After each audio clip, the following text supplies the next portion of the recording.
Li Chu and Li Yan sat on a stone beneath the shade of a fig tree. The way to school seemed a very long way and the morning was warm, the road dusty.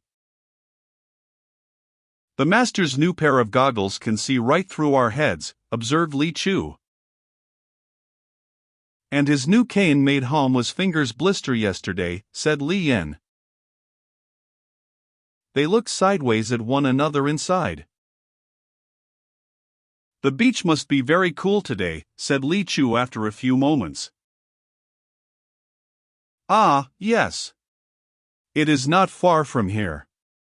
Thus Li Yan. "And there are many pebbles.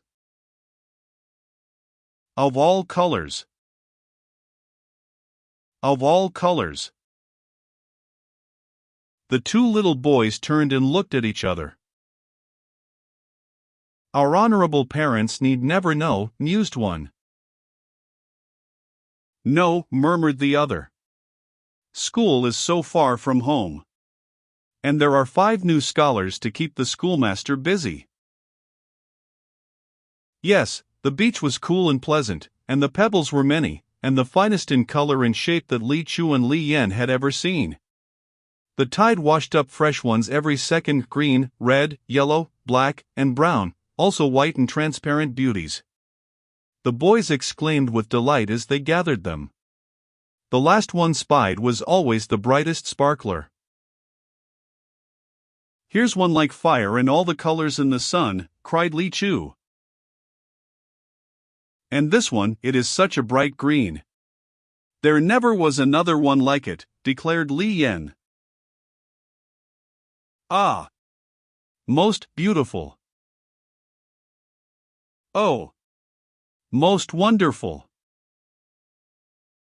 And so on until they had each made an iridescent little pile. Then they sat down to rest and eat their lunch, some rice cakes which their mother had placed within their sleeves. As they sat munching these, they became reflective. The charm of the sea and sky was on them, though they knew it not. "I think," said Li Chu, "that these are the most beautiful pebbles that the sea has ever given to us." "I think so too," assented Li Yan. "I think," again said Li Chu, "that I will give mine to the little fat one." "The little fat one shall also have mine," said Li Yan. He ran his fingers through his pebbles and sighed with rapture over their glittering. Li Chu also sighed as his eyes dwelt on the shining heap that was his. The little fat one ran to greet them on his little fat legs when they returned home at sundown, and they poured their treasures into his little tunic. "Why, where do these come from?" cried Li Amoy, the mother, when she tried to lift the little fat one onto her lap and found him too heavy to raise. Li Chu and Li Yan looked away. "You bad boys," exclaimed the mother angrily. "You have been on the beach instead of at school.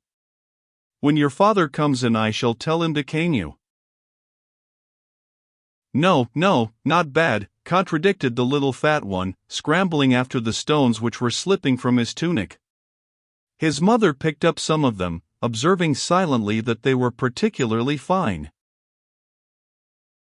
"They are the most beautiful pebbles that ever were seen," said Li Chu sorrowfully. He felt sure that his mother would cast them away. "The sea will never give up as fine again," declared Li Yan despairingly. "Then why did you not each keep what you found?" asked the mother. "Because," said Li Chu, then looked at the little fat one. "Because," echoed Li Yan, and also looked at the little fat one. The mother's eyes softened. "Well," said she, "for this one time we will forget the cane." "Good! Good!" cried the little fat one.